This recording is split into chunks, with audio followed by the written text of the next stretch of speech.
Rowen hated being manhandled. Since the night of the prince's death, everyone ceased to treat her like the lady she had spent years training to be. Her hands were pinned behind her back, and the fingers of her capturers dug into her skin. She wished she had the strength to overpower the men who pulled her from the stable. "Who do you think you are? Coming in here and snaking a free night?" There were 2 stable hands, one about her age and one older. The younger one kept asking her questions, to which Rowen had no reply. She was carried away from the stable and taken inside the inn. Her mind raced with excuses, but she decided to keep her mouth shut until someone of note questioned her. She would not waste her words. Instead, she would calculate the best response. The innkeeper waited inside. He was a squat, older man with a bald head and white fuzz around his mouth and chin. His sullen blue eyes looked her up and down as she was set before him. Rag in hand, he wiped the table one last time and stuck it in his belt under his round belly. "What's this?" the innkeeper asked. "Another scamp, looking for a free stay," the younger stable hand replied. The innkeeper rolled his eyes, his cheeks reddening.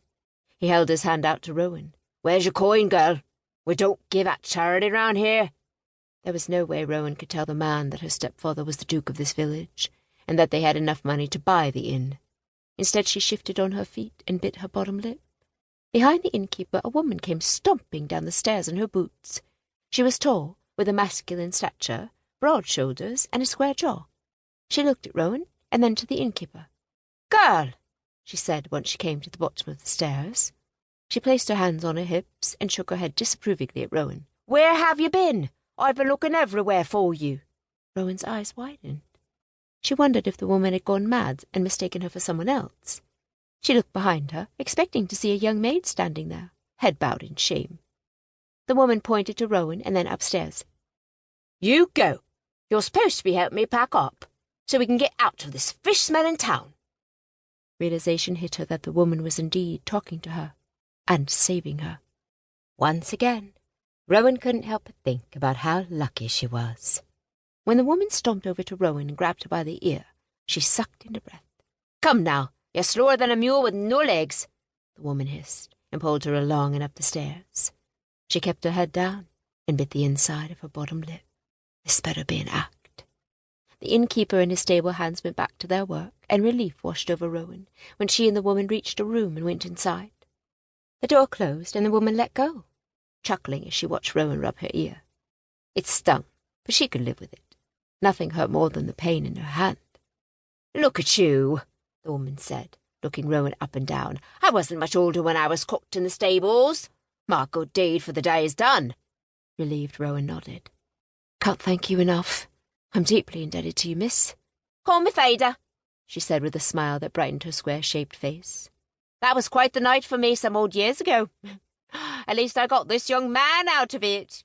Rowen followed Fada's gaze to the slender young man standing at an open chest of garments.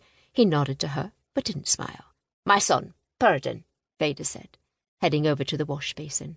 "And you are—" Rowen began, but cut off her name and snapped her mouth shut. Best not to reveal her identity. She had yet to decipher if she could trust the woman and her son. "Ma'am." Fada dipped a cloth in the water and wrung it out. Then she wiped it across her full bosom, held up by a tight corset and long grey gown.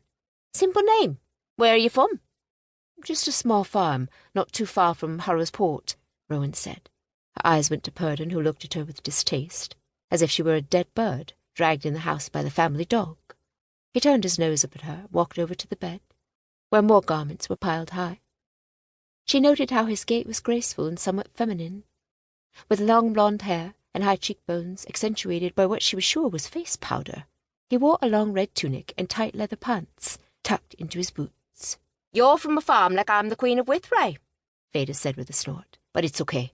No need to give all your truths to a stranger, especially one who saved you from a lashing, and perhaps a night in the stocks." Rowen pursed her lips, tensing. If the woman was going to use that against her, she'd better leave now.